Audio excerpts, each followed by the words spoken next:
একবারে লেটেস্ট ডিজাইনের একটা গ্যাং সুইচ চলে এসেছে ভাই, এটাতে কয় বছরের গ্যারান্টি দিচ্ছেন? 12 বছর রিপ্লেসমেন্ট গ্যারান্টি আছে এটা ভাই 12 বছর কালার টিকবে? 100% কালার টিকবে।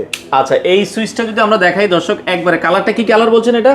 এটা হলো স্কিন গ্রে কালার, একদম লেটেস্ট একটা কালার। Skin grey colour. আপনারা ওয়ান গ্যাং থেকে শুরু করে সব ধরনের সুইচ পাবেন। যদি কেউ ভাই একটা সুইচ নিতে চায় আপনারা কি দিবেন? হ্যাঁ অবশ্যই, আমরা একটা সুইচ না, আমাদের যদি বলে যে আমরা কুরিয়ার করে দিতে প্রোডাক্ট এখানে দেখে তারপরে আমাদেরকে অর্ডার করবেন তাও করতে পারবে, কোনো এক সমস্যা পিস নেই। সুইচও আপনারা এক পিস সুইচ আমরা পাঠিয়ে দিবেন। ওকে দর্শক, আপনারা যারা এই ধরনের গ্যাং সুইচ নিতে চান বাংলাদেশের যে কোনো প্রান্ত থেকে চলে আসতে পারেন নেক্সাস ইলেকট্রিকে। ভাই আপনাদের দোকানে কিভাবে আসবো? আমাদের দোকানে আসার অ্যাড্রেস হলো মিরপুর 10 নম্বর শাহলি প্লাজা, লিফটের 9, 1009 নম্বর স্পেস। আচ্ছা, সেক্ষেত্রে বাংলাদেশের যে কোনো প্রান্ত থেকে আপনারা চাইলে স্যাম্পলও কালেক্ট করতে পারবেন। যদি স্যাম্পল ভালো লাগে তারপর আপনারা পূর্ণাঙ্গ অর্ডার করতে পারবেন। পূর্ণাঙ্গ অর্ডার করতে আচ্ছা, পারবেন। প্রতিদিন কয়টা থেকে কয়টা পর্যন্ত খোলা? প্রতিদিন আমরা 10টা থেকে রাত 8টা পর্যন্ত খোলা। আমাদের কোনো অ্যাডভান্স করা লাগবে? কোনো অ্যাডভান্স করা লাগবে না। আচ্ছা, সম্পূর্ণ ক্যাশ অন ডেলিভারিতে আপনারা চাইলে এই প্রোডাক্টগুলো তাদের কাছ থেকে নিতে পারেন।